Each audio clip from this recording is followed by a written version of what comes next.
이제 사무엘하 마지막 장에 이르렀습니다. 마지막 장치고는 굉장히 의아한 이야기가 기록이 되어 있어요. 다윗이 수많은 전쟁에서 승리를 했고 이제 왕국은 안정이 됐습니다. 그런데 오늘 본문은 그 인생의 마지막 무렵에 그가 가장 큰 실수를 하는 장면이 나옵니다. 바로 인구조사를 명한 것인데, 여러분, 인구조사 자체가 잘못된 죄는 아니에요.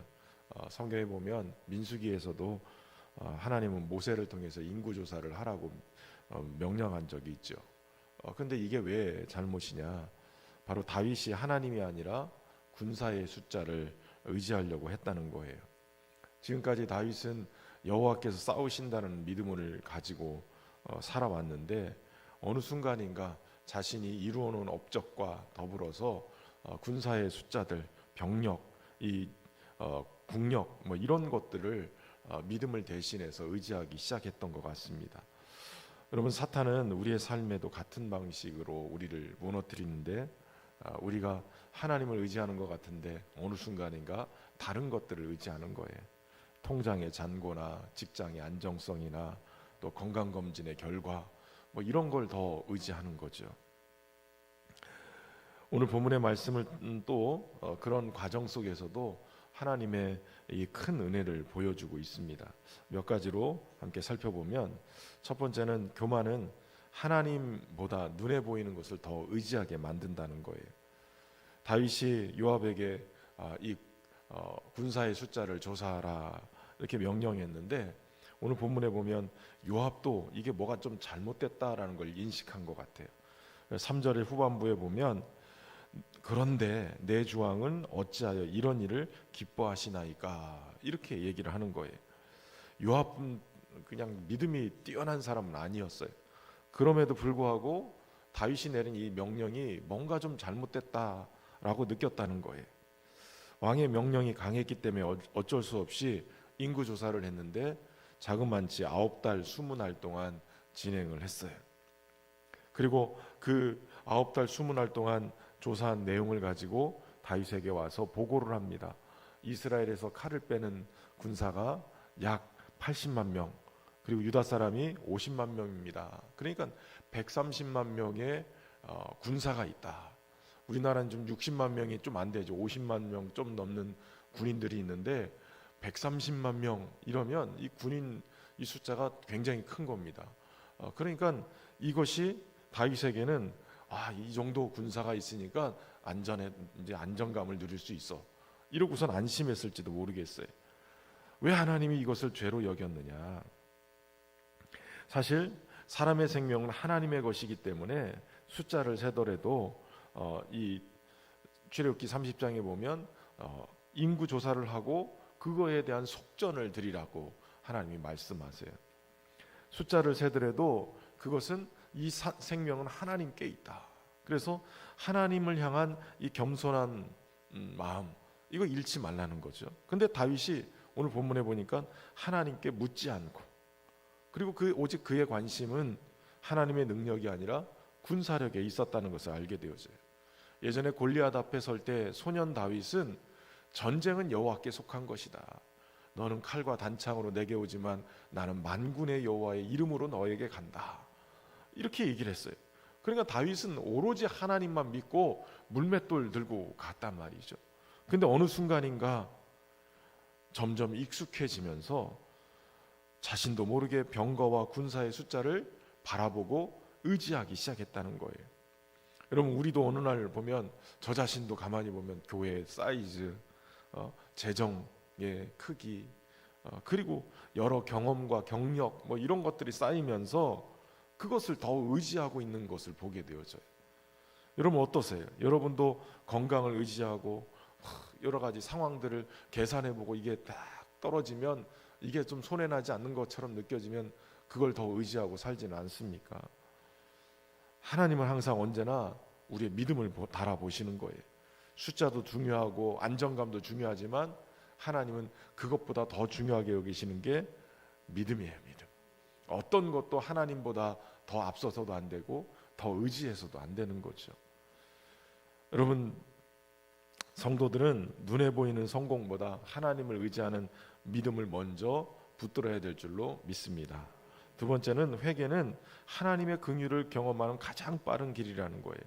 인구조사가 끝난 후에 다윗이 마음에 즉시 찔렸어요. 내가 이 일을 행함으로 큰 죄를 범하였나이다. 바로 회개를 해요. 그러니까 성령께서 다윗의 양심을 깨우치기 시작하신 거죠. 진정한 신앙은 죄를 짓지 않는 사람이 아니라 죄를 깨닫고 회개하는 사람이에요. 그때 하나님이 선지자 갓을 보내서 세 가지 징계에 대해서 선택하라고 그러죠. 7년 기근을 할 거냐, 아니면 3개월 쫓겨서 도망 다닐 것이냐, 그리고 3일 전염병으로 3일을 경험할 것이냐. 그때 다윗이 고백을 하죠. 내가 여호와의 손에 빠지고 사람의 손에는 빠지지 않기를 원합니다. 사실 7년 기근은 너무 길고 너무 고통스러울 것 같아요. 3개월 동안 원수에게 쫓겨서 도망 다니는 것, 가만히 생각해 보면 10여 년을 그렇게 사울을 피해서 도망 다니고 또 압살롬을 피해서 도망 다니고, 다윗은 어찌 보면 굉장히 그 도망 다님의 아픔을 가지고 있는 사람이에요. 그러니까 이것도 선택을 안 해요. 그런데 다윗이 이렇게 고백을 해요. 내 여호와께서는 긍휼이 크시니 우리가 여호와의 손에 빠지고 내가 사람의 손에 빠지지 아니하기를 원하노라. 사람은 긍휼을 베풀지 않아요. 그런데 하나님은 긍휼을 베푸시는 분이라는 거예요. 그러니까 전염병으로 시작을 해도 하나님께는 긍휼이 있기 때문에 그래도 하나님 이 3일의 전염병을 선택을 하는 거예요. 그런데 그 전염병이 시작되고 수많은 백성들이 죽어나갑니다. 오늘 본문에 보면 7만 명이나 죽었다는 거예요. 그 순간에 하나님도 예루살렘까지 심판하려는 순간에 재앙을 내리시다가 뜻을 돌이켰다, 이렇게 얘기를 해요. 하나님의 마음이죠. 하나님은 긍휼을 베푸시는 분이세요. 심판보다 회복을 더 원하시는 거예요. 다윗이 이 백성의 죽음을 보면서 처절하게 울부짖어요. 하나님, 범죄한 건 난데 왜 이 양들이 무슨 죄를 졌다고 이 양들을 치십니까? 다윗의 이 단어를 보세요. 백성이라고 표현하지 않고 양들이라고 표현해요. 그러니까 목자의 심정이 회복이 되는 거예요. 목자의 마음. 여러분, 죄는 공동체를 무너뜨리지만 회개는 공동체를 살려요.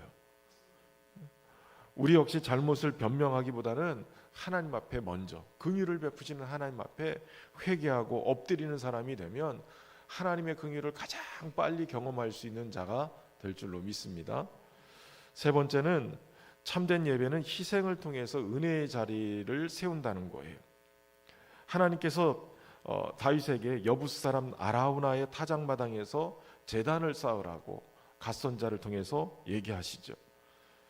아라우나는 이 모든 것을 다윗에게 무료로 드리겠다고 다 가져가셔서 하나님 앞에 제단을 쌓으라고 얘기를 해요. 그런데 다윗이 이런 고백을 하는 거죠. 내가 값을 주고 내게서 살으리라. 값 없이는 내 하나님 여호와께 번제를 드리지 아니하리라. 값 없이는 내 하나님 여호와께 번제를 드리지 않겠다는 거예요. 번제는 헌신을 얘기하는데, 헌신을 그냥 그 제단을 쌓는 그 자리를 공짜로 얻어서 헌신하는 건 아니라는 거예요. 값을 치러야 제대로 되는 헌신이라는 거죠. 여러분, 예배에는 반드시 희생이 따르게 돼 있어요. 십자가도 희생이고 사랑도 희생이 따라요. 헌신도 희생이 따르고 시간도 희생이 따르고 눈물도 희생인 거예요. 그러니까 값싼 예배, 값싼 은혜 이런 건 없는 거예요. 예배도 정성을 들여야 돼요. 그만큼 희생이 있어야 돼요. 그래야 하나님께 영광을 돌릴 수 있게 되는 거예요. 결국 다윗은 은 50세겔을 주고 이 아라우나의 타작마당을 사고 제단을 쌓고 번제와 화목제를 드려요. 그러자 하나님께서 재앙을 멈추게 되죠. 놀라운 것은 역대상 21장과 역대하 3장에 보면 이 아라우나의 타작마당이 뭐가 되냐면 솔로몬의 성전이 세워지는 곳이 되어져요. 다윗의 회개한 자리, 다윗이 하나님 앞에 헌신한 자리, 다윗이 하나님 앞에 희생 제사를 드렸던 그 자리, 그것이 이스라엘의 성전이 되는 거예요. 그리고 이 성전은 장차 오실 예수 그리스도의 십자가를 예표하죠. 우리를 대신해서 자신을 희생제물로 드리신 예수 그리스도로 말미암아서 우리는 영원한 용서와 화목을 누리게 된 거예요. 오늘 사무엘하 24장은 세 가지를 우리에게 말씀해 주고 있어요. 첫 번째는 교만은 하나님보다 눈에 보이는 것을 의지하는 것이라는 거예요. 그리고 두 번째, 회개는 하나님의 긍휼을 경험하는 가장 빠른 길이라는 것이고요.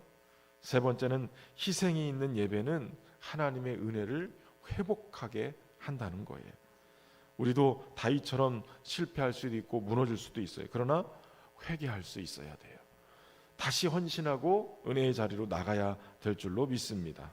오늘도 믿음으로 주님의 은혜 앞에 나가서 승리하는 귀한 우리 모든 성도들 되기를 주의 이름으로 축원합니다. 자비와 긍휼의 하나님 아버지, 오늘 말씀을 통해서 우리 자신을 돌아보게 하시니 감사합니다. 우리도 다윗처럼 하나님보다 세상의 힘과 조건을 의지했음을 회개합니다.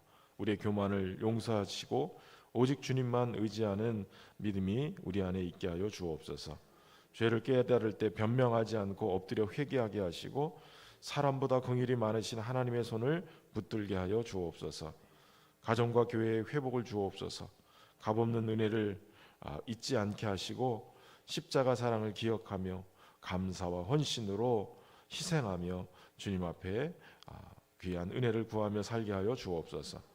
오늘도 우리의 길을 인도하시고 그리스도의 향기를 나타내게 하시며 모든 영광을 하나님께 돌리는 삶이 되게 해 주옵소서. 특별히 오늘 또 우리 청소년부가 몽골 단기 선교를 출발합니다. 하나님 오고 가는 모든 길에 안전하게 하시고 아무 사고 없이 목적한 바 선교의 하나님 경험하고 돌아오는 시간이 되게 해 주옵소서. 치앙마이에 가 있는 우리 청년들도 오늘 산종마을에 가서 저녁에 예배하고 그곳에서 또 하룻밤을 묵고 돌아오게 됩니다. 하나님 안전하게 지켜주시고 그곳에서도 역사하시는 하나님 경험하고 돌아오게 하여 주옵소서. 정성을 다한 귀한 예물 올려드립니다. 부족함 없이 채워주시고 하나님 은혜로 충만케 하시고 주님과 동행하는 승리하는 삶 되게 해 주옵소서. 예수님의 이름으로 기도하옵나이다. 아멘.